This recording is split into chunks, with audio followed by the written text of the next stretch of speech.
everybody.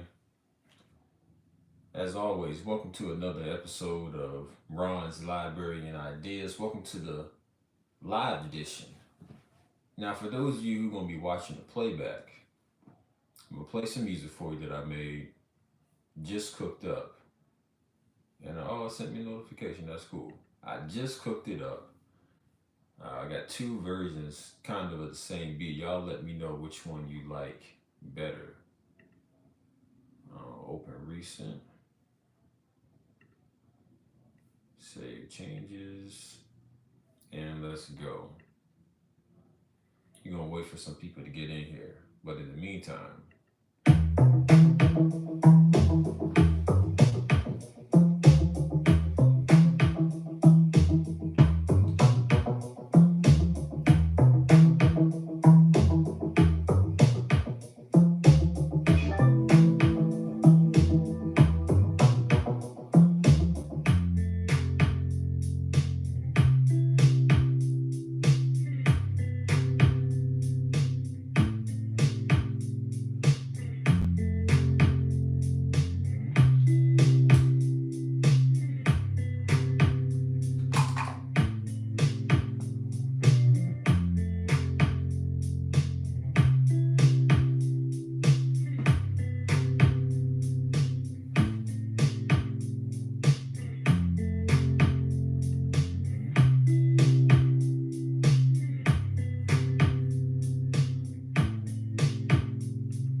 alright, so that was the first one. It's replaying right now. I forgot that was like a little quick. That was a quick hit. Okay. Now let's see. Here's version 2.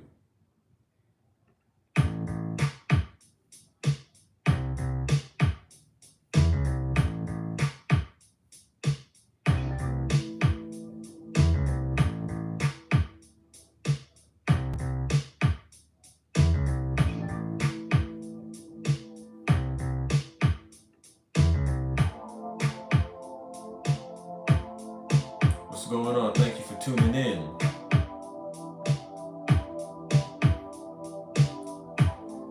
Welcome to Ron's Library and Ideas. We're going to get started in a moment.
going on? Thank you for tuning in.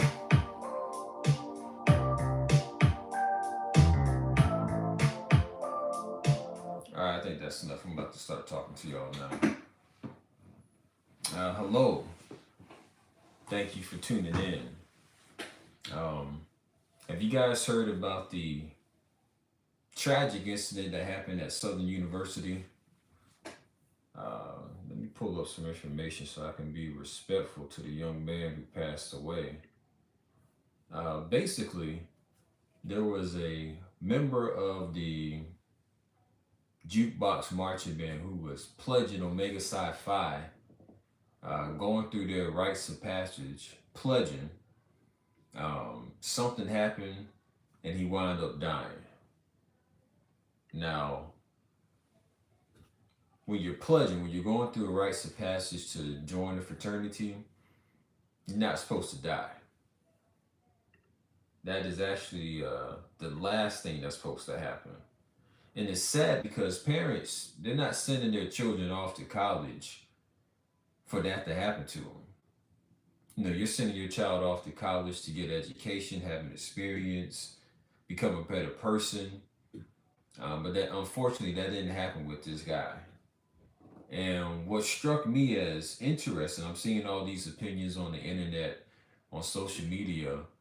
People are saying we need to do away with hazing. This is so stupid, the things that you guys do. But I'm gonna be honest with you, I don't think hazing is going anywhere at all. I don't think the idea of pledging is going anywhere at all. Let me pull up his name real quick. Southern University.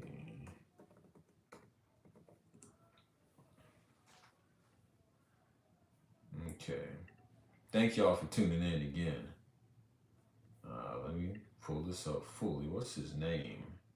And it's sad because Southern is a great school, but that is the first thing that comes up on the news page. Okay, his name is Caleb Wilson.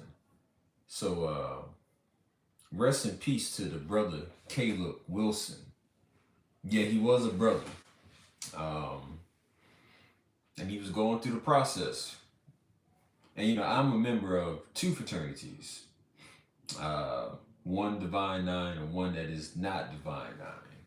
And I've been going through rites of passage ceremonies since like my sophomore year of high school. I was in an organization, where I am in an organization called the Alpha Scholars Alliance. You know, I say I'm still in it because I'm a scholar for life. But there was a rites of passage that I had to go through in order to join that organization. And then once I got to Albany State, there were different things that I had to do for that to rites of passages that I had to go through. Now, these activities that you do, that you volunteer to do, some people call it hazing, some people call it pledging. And I remember when I was in college, one of the ways that we would distinguish between the two, we would say the difference between hazing and pledging is that pledging has a purpose. You're not just going to be out there doing mindless stuff that's going to get you hurt. And what's interesting, I met a frat brother down here in Jacksonville, and he asked me, he said, you know, how do you feel about your son pledging? And, you know, I said, I don't know. Because I know not every chapter has sense. Like I do believe that men need a rites of passage ceremony, a ritual.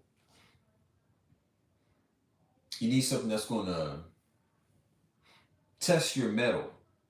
You need something that's going to help mark that transition from boyhood to manhood. You know, my father pledged, and he pledged, back in the 80s.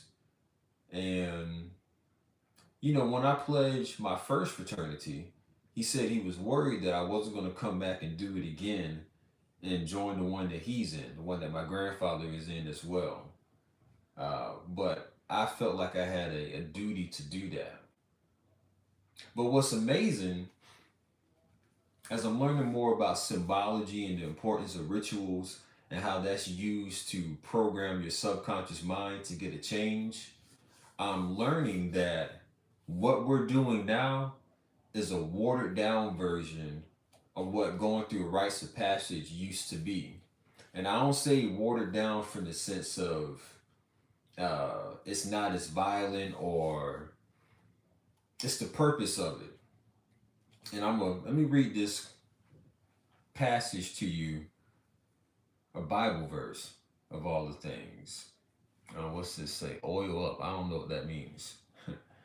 All right, so this is from John chapter 14, verse 12, and it says, "Verily, truly, I tell you, whoever believes in me will do the works I have been doing, and they will do even greater things than these, because I am going to the Father."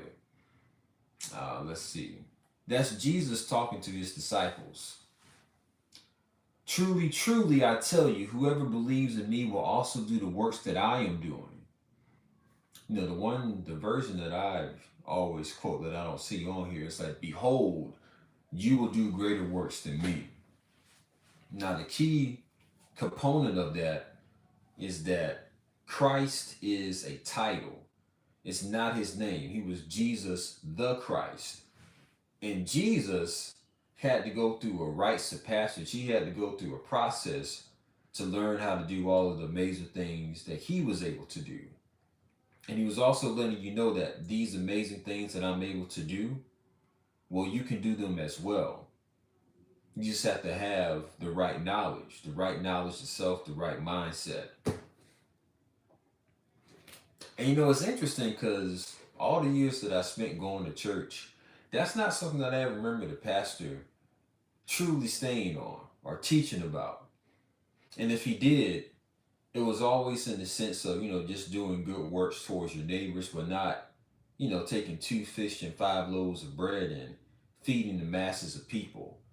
Or it wasn't raising Lazarus from the dead or walking on water. If Jesus said, "Well, behold, we're going to do greater works than he," that's what I'm interested in. That's what I want to learn how to do. And somehow, as time has gone past, or as time has traveled on, we've lost sight of that. So now we go through a rites of passage, and at the end of it, we're a member of a fraternity or a sorority. And that's a very watered down version of what used to go on, the knowledge you were supposed to gain. So this being Ron's Library and Ideas, I always like to put y'all up on books. I believe I may have spoke about this one before, but this is called The Aquarian Gospels of Jesus the Christ. And it says on the back of it, "The story of Jesus, the man from Galilee, and how he attained the Christ consciousness open to all men. A complete record of the lost 18 years so strangely silent in the New Testament. A period spent traveling and learning from the masters, seers, and wise men in the temples and schools of Tibet, Egypt, India, Persia, and Greece." I think that's fascinating. And I also understand why those lost years are taken out of the church doctrine. Because if we realize our potential, we realize we can do all these amazing things from going through a rites of passage, then that takes away the control that these other people have over us. It makes them seem less important because, well, if Jesus said I can do that, why aren't you teaching this? And the reason why I say, excuse me, let me grab some water. The reason why I say hazing is probably never going away is because I think subconsciously we know there is something greater to us. There's something more. And going through these rites of passage speaks to that subconsciously. And there's also this idea of, okay, you're joining my whatever, you're joining the band, you're joining this fraternity, you're joining this sorority. Well, how bad do you really want it?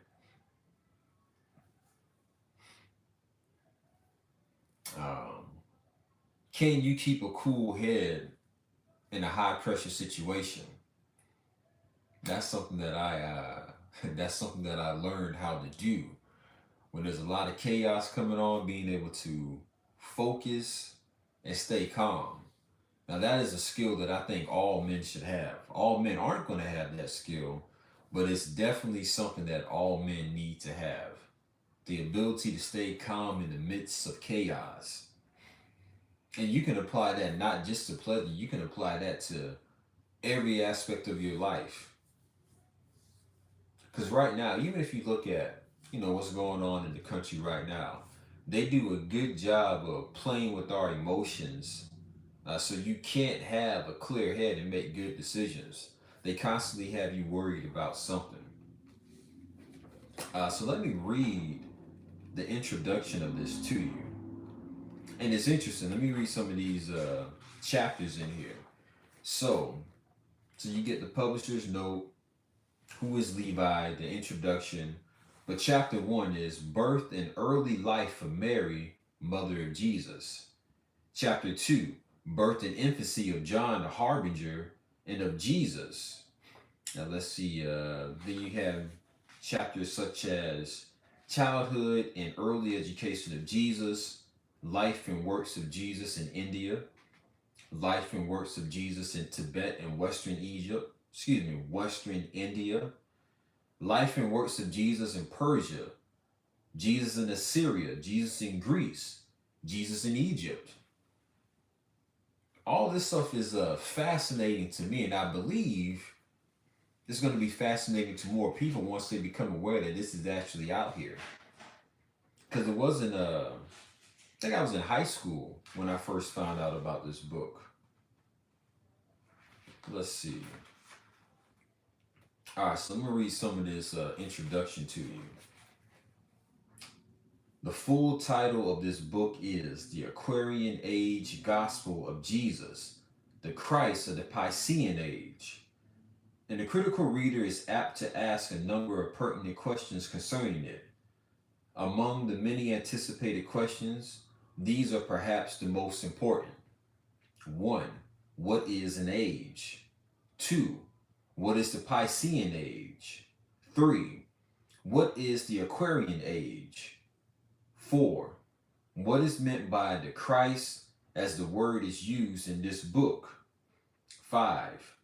What relationship existed between Jesus of Nazareth and the Christ? 6. Who is Levi, the transcriber of this book? 7. What are the Akashic records? All right, so let's do 1. What is an age?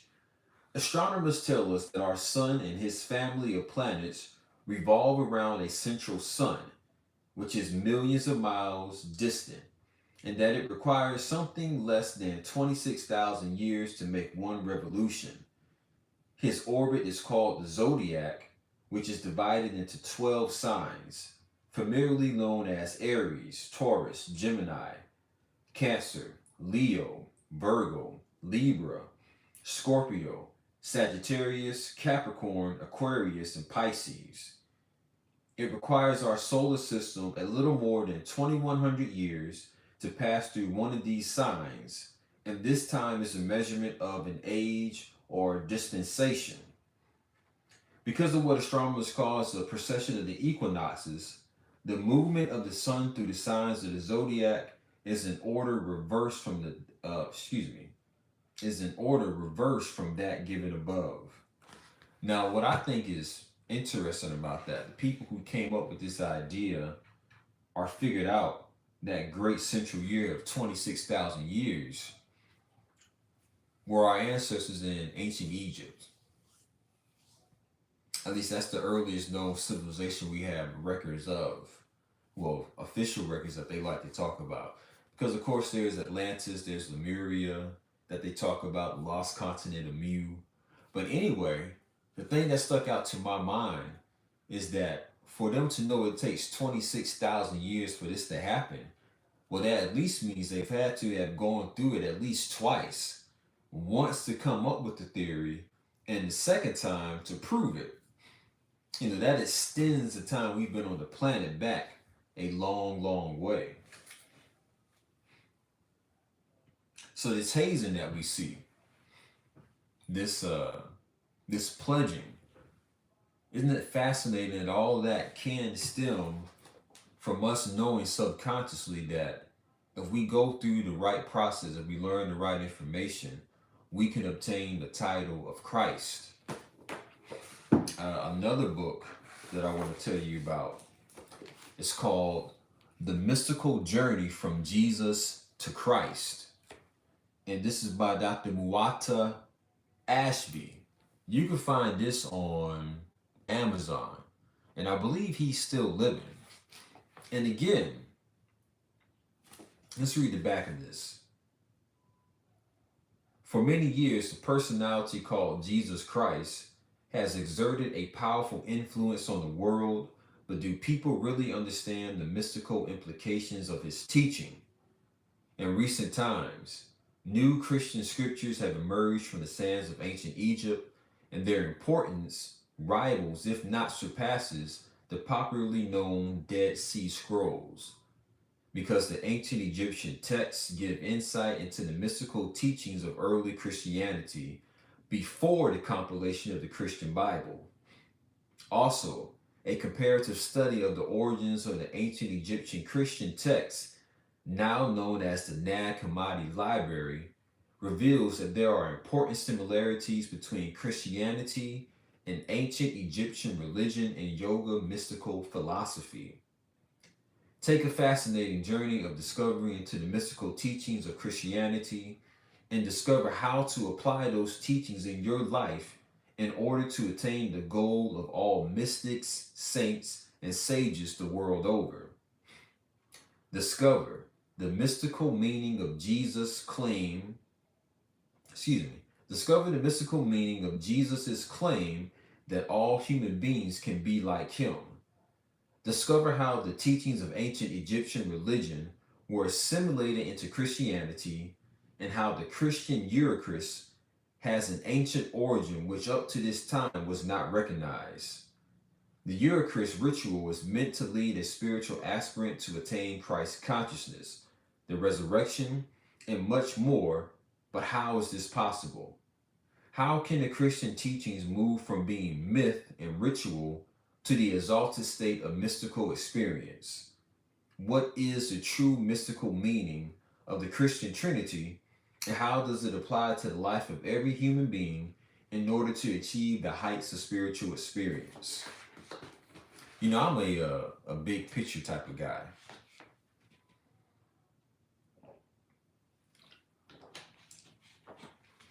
You start learning how the world works. Uh, you start realizing that there are forces in this world that do not have your best interests at heart, and they work against you finding out your full potential. And it makes me ask the question, well, why? And from my research, this is just my opinion, y'all let me know what you think in the comments. The why seems pretty obvious. If you have a bunch of people on the planet who can do all these amazing things, like basically, you know why comic books and superheroes appeal to us so much? Like we like watching people who have all these wonderful superpowers. That's because it's speaking to something within our subconscious mind, something that we know to be true, but we relegated that thought over to the realm of fantasy. We see it in these movies, we read in the comic books or in sci-fi books, and we think, oh well, we can't do that. And as soon as you say we can't do that or I can't do that, reality begins to shape itself that way. But when more and more people have the idea, well, I can do that, reality starts to shift. Y'all remember what the dunk contest used to look like in the 1980s? Go back and look at those dunks from the dunk contest in the 1980s, right? At the time, that was like some high level, next level stuff. Like people were amazed by those dunks. But from looking at it from the perspective that we have now, it's like, we see middle schoolers doing stuff like that. People in high school. But that's the fascinating thing about humanity. When we see someone do it, we take it and expand it. Like, I see somebody jump from the free throw line. It's like, okay, well, shit, I'm gonna jump from the free throw line. If he can do it, I can do it. What happens if we did have a figure like Jesus Christ walking around right now, Jesus the Christ, walking around right now, performing miracles and telling you, hey, you can do the same thing? You know what I imagine what would happen? People get videos of it and put it up on social media, and people say, oh, that's not real. That must be AI. They must have photoshopped it. There's no way he's doing that. And it'll go on that way until you start getting more and more people seeing it and saying, no, I saw it with my own eyes. Like, he or she really did that. I feel like there would be some type of panic. Like, honestly, like, if I came out tomorrow, right, and I set up my phone on live and I went to like a crowded spot. Let's say I went to New York Times Square and I just flew, went up into the sky and just stood there or floated there and said, hey, I can fly and so can you. I'll be back to show you how. And I just zoom off. You know what kind of panic that would cause? I think that would cause some type of panic. Like a black person flying, you know, the racist people of the world, their minds would explode. It was like, oh my God, niggas are flying now.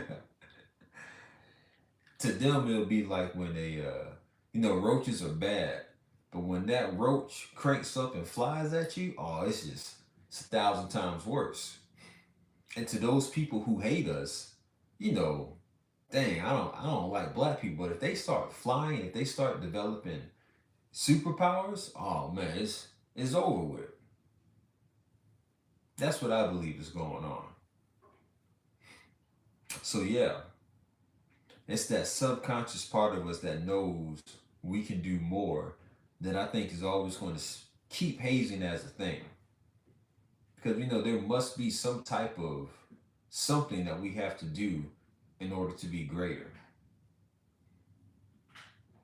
And even that's another thought that I have. Even the fact that Jesus had to go to a school and learn how to do this stuff from other people, that shows that humanity is already in a fallen state. Because from my research, it says there was a point in time where that was just second nature to us. Like standing up and walking. You just had to, get up and do it. You see the adults around you get up and walk, so you get up and walk. What if a child grew up and saw his parents flying? At some point, the child's gonna be like, well, you know what? If mom and dad can do that, I can do that too. That's the trick, ladies and gentlemen. They are doing their best to stop you from realizing your full potential. And as I'm, saying this to you, I'm speaking to myself as well. What's stopping you from reaching your full potential? What kind of distractions are out there that you got to get around?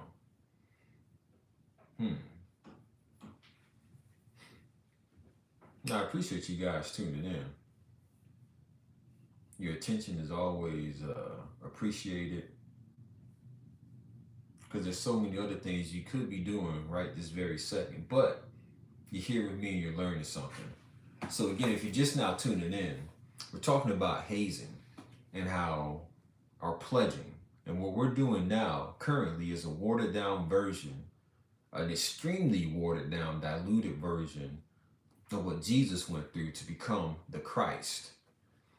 And the books that I want you guys to go and check out is called The Aquarian Gospel of Jesus to Christ. Check that out on Amazon. You can probably find it for free online somewhere. And also, The Mystical Journey from Jesus to Christ by Muata Ashby. Let's see what Spirit leads me to open to and see if this is something I want to read to y'all. All right.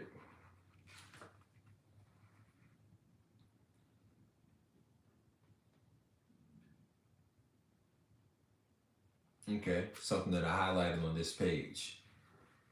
People tend to follow a teaching when they believe that it was inspired by God, even if they cannot know for certain in their minds. They feel they somehow know in their hearts, or they are urged by passionate preachers to have faith. However, if people are fanatical instead of introspective and sober, they may follow the teachings of an ignorant personality and even follow them blindly to their death. Wow. So check that out.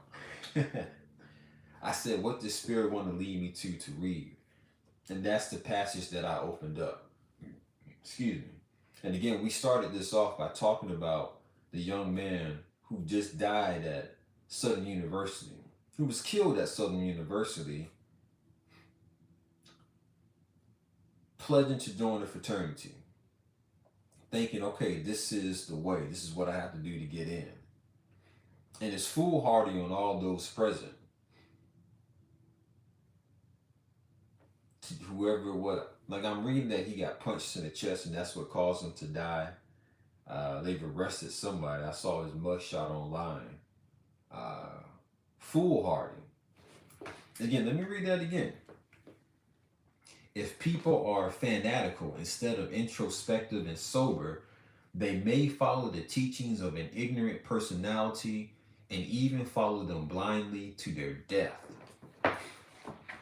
You got to be careful who you're following. Use, how they say in the South, use the good common sense that the good Lord gave you. Or they also say common sense ain't so common anymore.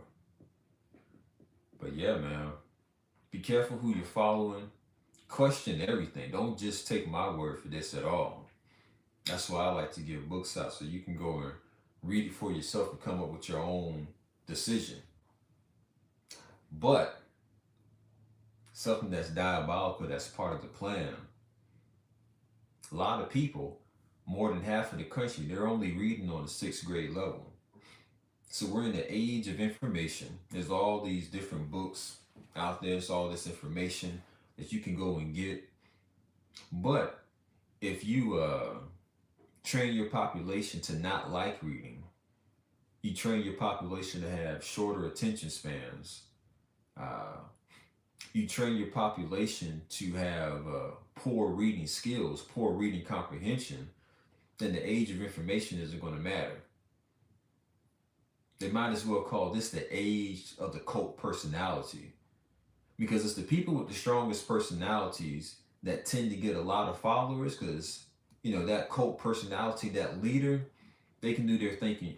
They can do your thinking for you. You don't have to put too much thought into it. Well, hey, so-and-so said this, so it must be true. I'm going to go with it. I'm not going to look it up for myself. We see that definitely in the political game. On either side. And it's a loop. It constantly goes around. The Republicans get in power. They start making changes. All of their opponents, the people who are Democrats on the opposite side, they spend the next 4 years complaining. Oh, look at all these horrible things that they're doing. The country's going to be torn apart. Then it switches. Then the Democrats get in power. And then the Republicans and their supporters spend the next 4 years or 8 years complaining about how things are going. And it bounces back and forth.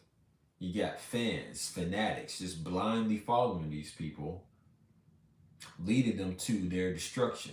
Because again, the people that they've put in front of us to serve as our leaders, they don't have your best interest in mind. If they're not trying to get you to reach your full potential, they don't have your best interest at mind. So, that's the only thing I want to jump on here and say tonight. Let's send this off with some more music. And again, in the comments, y'all let me know which one of these beats you like. Which one of these beats you like more. And I just cooked this up. One I made last night, and this one I'm about to play now. Right before I got on live, I decided to change something. So check me out.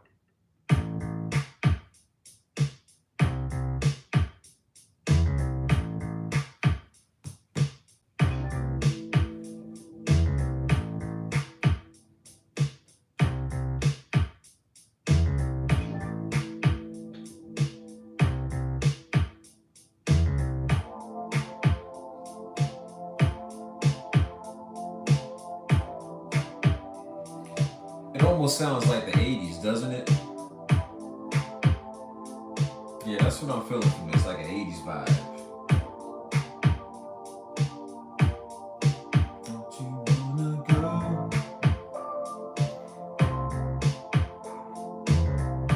Find your Christ energy.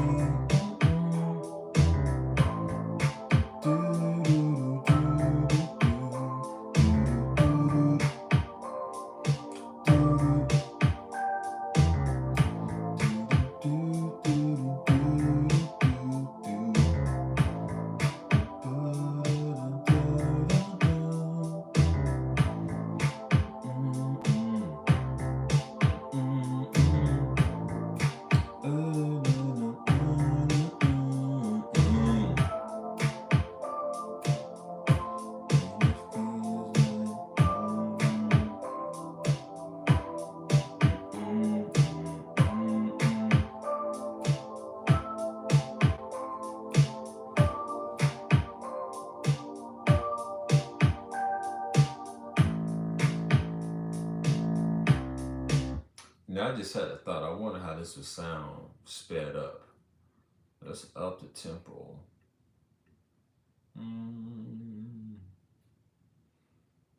It's fun to experiment with music. A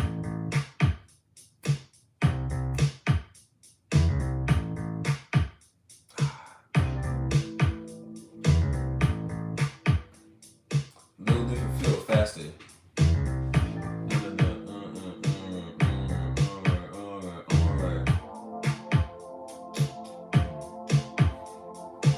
I tend to enjoy music you can dance to.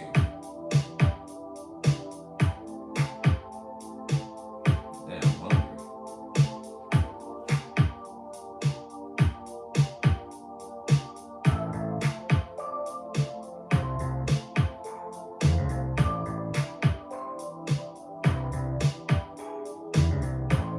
But I think I like it fast.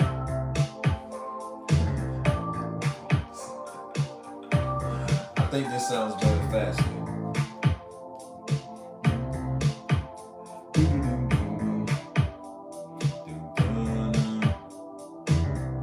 Time to get your mind right.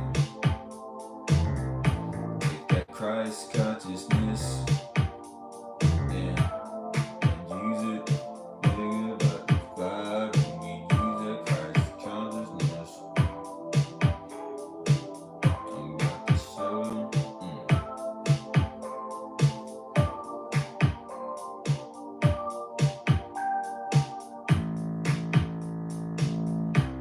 Thank y'all for tuning in.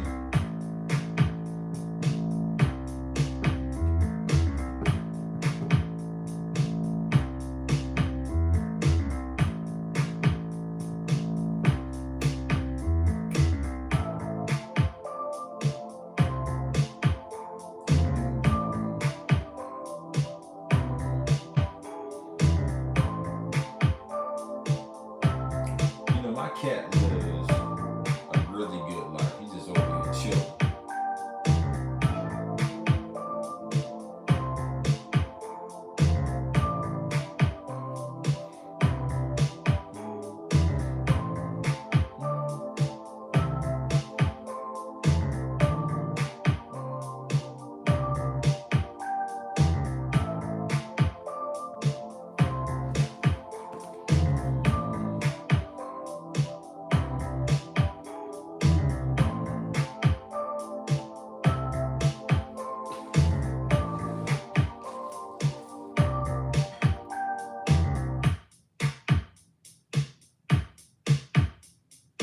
These were the books for tonight.